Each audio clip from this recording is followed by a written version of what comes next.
Item ಯಾವುದೇ ಇರಲಿ try ಮಾಡಿ ಆಚಿ ಚಿಕನ್ ಮಸಾಲಾ. ನಕಲಿ ದಾಖಲೆ ಸೃಷ್ಟಿ ಮಾಡಿ ಅಧಿಕಾರ ಅವಧಿ ವಿಸ್ತರಣೆ. ಪದವಿ ಪೂರ್ವ ಕಾಲೇಜುಗಳ ಉಪನ್ಯಾಸಕರ ಸಂಘದ ಹಂಗಾಮಿ ಅಧ್ಯಕ್ಷರಿಂದ ಅವ್ಯವಹಾರದ ಆರೋಪ. ಎಎಚ್ ನಿಂಗೇಗೌಡ ಅವರಿಂದ ಈ ರೀತಿಯ ಅವ್ಯವಹಾರವಂತೆ ತಕ್ಷಣ ಅವರನ್ನು ವಜಾಗೊಳಿಸಿ ಚುನಾವಣೆ ನಡೆಸುವಂತೆ ಇದೀಗ ಆಗ್ರಹ ಮಾಡಲಾಗಿದೆ. ಹಲವು ಉಪನ್ಯಾಸಕರಿಂದ ಜಿ ಕನ್ನಡ ಜೊತೆಗೆ ಮಾತನಾಡಿ ಅವರು ಇಂಥದ್ದೊಂದು ಆಗ್ರಹವನ್ನು ಮಾಡಿದ್ದಾರೆ. ನಕಲಿ ದಾಖಲೆಗಳನ್ನು ಸೃಷ್ಟಿ ಮಾಡಿ ಅಧಿಕಾರ ಅವಧಿಯನ್ನು ವಿಸ್ತರಣೆ ಮಾಡಿಕೊಂಡಿರುವಂಥ ಆರೋಪ ಇದು. ಇದರ ಜೊತೆಗೆ ಸಂಘದ ಹಂಗಾಮಿ ಅಧ್ಯಕ್ಷರಾಗಿರುವಂತಹ ಎಎಚ್ ನಿಂಗೇಗೌಡ ಅವರಿಂದ ಅವ್ಯವಹಾರದ ಆರೋಪ ಕೂಡ ಕೇಳಿಬಂದಿದೆ.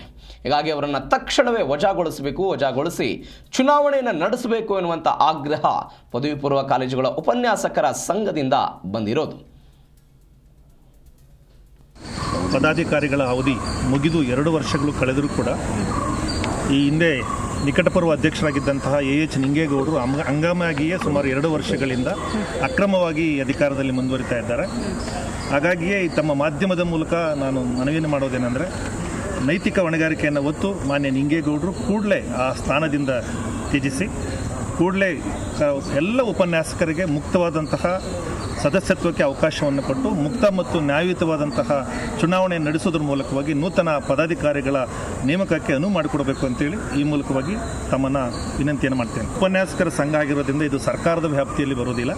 ಇದೊಂದು ಸಹಕಾರ ಸಂಘಗಳ ನಿಯಮದ ಅಡಿಯಲ್ಲಿ ನೋಂದಣಿ ಆಗಿರತಕ್ಕಂಥ ಸಂಘವಾದ ಕಾರಣಕ್ಕಾಗಿ ಸರ್ಕಾರ ಇದರಲ್ಲಿ ನೇರವಾಗಿ ಪ್ರವೇಶವನ್ನು ಮಾಡೋದಿಲ್ಲ. ಅದಾಗಿ ಕೂಡ ನಾವು ಈಗಾಗಲೇ ಸರ್ಕಾರದ ಗಮನಕ್ಕೂ ಕೂಡ ಮಾನ್ಯ ಸಚಿವರ ಗಮನಕ್ಕೂ ಕೂಡ ಇವರ ಕಾರ್ಯವೈಖರಿಯನ್ನು ನಾವು ಗಮನಕ್ಕೆ ತಂದಿದ್ದೇವೆ. ಇಲಾಖೆಗೂ ಕೂಡ ಇವ್ರ ವಿರುದ್ಧ ಶಿಸ್ತು ಕ್ರಮ ತೆಗೆದುಕೊಳ್ಬೇಕು ಅಂತ ಈಗಾಗಲೇ ಮನವಿಯನ್ನು ಮಾಡಿದ್ದೇವೆ. ನಮ್ಮ ಉದ್ದೇಶ, ನಮ್ಮ ಉಪನ್ಯಾಸಕರ ಸಂಘಕ್ಕೆ ಅದರದೇ ಆದಂಥ ಇತಿಹಾಸ ಇದೆ.